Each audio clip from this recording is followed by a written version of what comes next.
Hey, welcome back to the channel, everyone. Subscribe to the channel. Make sure you like this video. If you're new to the channel, make sure you hit the bell.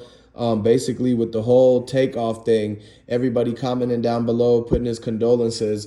And so what you got to understand is that he tried to call Quavo. He tried to call the Migos manager because he wasn't in that car when they were riding in the slab and on the highway going through Fifth Ward, that whole picture that they put out, the footage. But now, after the fact, everybody from that party, all the Princes and the Juniors and all them, the Jazzes, they all kicked up in the mansion, basically, haven't came out, haven't done no more parties, no more bowling alleys, no more dice games. And so they get to just kick back in the mansion, and they don't want to, because they're recognizable in Houston. And so when they come out in Houston, it's like if anybody has like comments, they don't want to ask any questions or nothing like that. And so that's why they made their messages, they made their statements. Everybody's seen it. They all commented. We all seen what happened between academic and the whole breaking down everything. Like, we all got the whole picture. Like, we all got the gist of the statement, and we figured out that everything that went on was no just accident, coincidence. You know what I mean? Like, the fact that that argument was going to go down regardless because of the fact that it's too many hotheads there. Like, the word is buzzing. Everybody's trying to have a good time. Everybody's trying to have, like, everyone's trying to have more fun than the next person. And so, or if the dice game came up, the word is that basically Lil Cam actually ran 17K, $17,000 from Quavo in the dice game. So that's where everything kind of started, because the Bickerbackering was all over 17,000. And so it's like, you got to ask yourself, why would somebody with millions of dollars, with the number one and everything, all of these awards, like, why would they have like a whole big deal go on about 17K? Like, they're the ones, you got in there yourself. You knew that it was anyone's game, right? It's a 50-50 shot, but basically they're in their side, like they're in Houston. So you don't know whose dice they're using.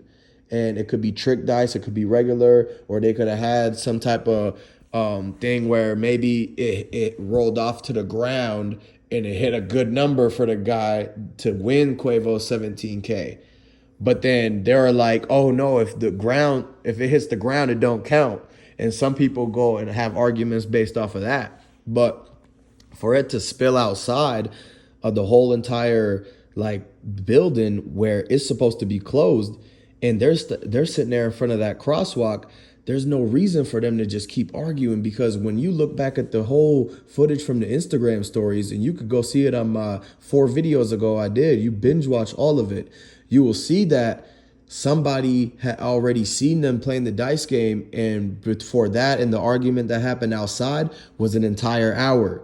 So I know for a fact that it wasn't no hour of them just nonstop arguing where it spilled outside. So somebody had came back out, and like maybe it was a situation where they said, come outside, or like, let's take this outside. Like they were supposed to throw ones or something. It could have been supposed to be a 1v1 or whatever. But essentially the argument starts with, pretty much Quavo trying to get the 17K back. And then on top of that, he had to pay way more money. Originally, he was supposed to pay like somewhere between 10 and 30K for the security, but it might have went up to 50K. And so when you add it up, 50K and 17K, that's a lot of money. That's enough for maybe one of Quavo's regular checks. So you never know if the whole situation ended up to where he might have thought he was being taxed too much just because he came through as a rapper. But if you go back and look at everything from Jazz Prince and all the IGs and all that, you will actually see that it was a year ago, 2 years ago, where the Migos been hanging out with those guys. But all I see is Quavo in those pictures. And so you just got to look at the fact that if you didn't see Takeoff in the car, and you don't see Takeoff in the pictures before years ago on the IG, then it's like, did they check him in? Do they really mess with him? Like, we really don't know. And so that's why everybody's asking these questions. That's where the whole thing came from, is because the fact that at one point the Migos got separated, and everybody was trying to say that Takeoff was actually in the Sprinter van behind them. There was no Sprinter van behind them. The Sprinter van was parked on the side of the venue when they pulled up after the fact to get together because they had all of their luggage and everything in there, all of the stuff they brought. Even they had the person who's with them, like more assistants who do the fashion, the clothes for them.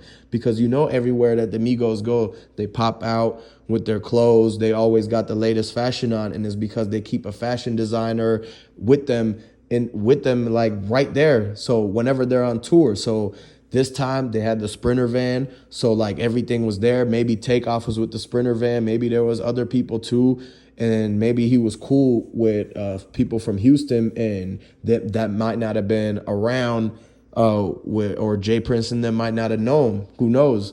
But you got to understand that the whole situation of them and the Sons, Jay Prince Jr.'s and the Sons throwing the party like that and having something bad happen, not just once, but, you know, on 2 occasions, it's just like, man, you know, you gotta straighten them out and make sure that they're not ruining anything coming, because a lot of people, they gotta show their respect. You know, they feel like Jay Prince did a certain stuff for the city and put people on and things like that. So a lot of people want to still like give him the respect and all that. But then on the other hand, you got the Sons who are right now like on the hot seat, where everybody's like, why are they getting into all this mess? It's just like Tootie Raw and Boosie's son and T.I.'s son and stuff like that.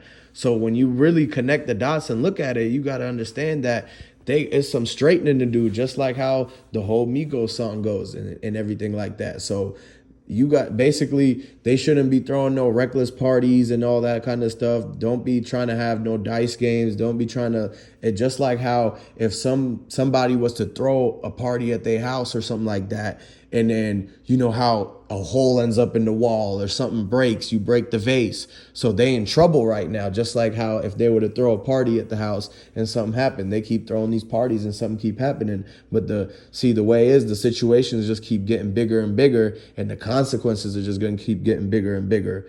So what everybody got to understand is that you got to look at it as a lesson learned, man. If you're going to be hanging around all the rappers, all the street guys, mixing crowds, you can't mix crowds. If you know anything about anything, you got to understand that it's not good to mix crowds like that. When you got people from all, like, not necessarily, I'm saying all walks of life, but mixing crowds where it just don't make sense. Like, you don't mix people who are looking for a lick versus people who are walking licks. You don't mix that, because then it's like if people are finessers and they get it a certain type of way, and you're the guy that's coming around, like you only gonna be here 1-2 nights. You got to understand that, you know, things can turn quickly. And so that's just another thing that you got to keep in mind, and just make sure you understand that, you know, nothing just happens for no reason. Like, everything is basically a situation where it's a cause and effect. You know, you did this and this happened. You went here and this happened. You got into this crowd. You went to this party. Don't be surprised if, you know, if you're out there trying to be reckless, or you know, being around or being in the limelight, that, you know, there's more attention than you expected. And so with that being said, make sure you subscribe to the channel, like this video, and come back for more breaking news. I'm gonna catch you on the next one.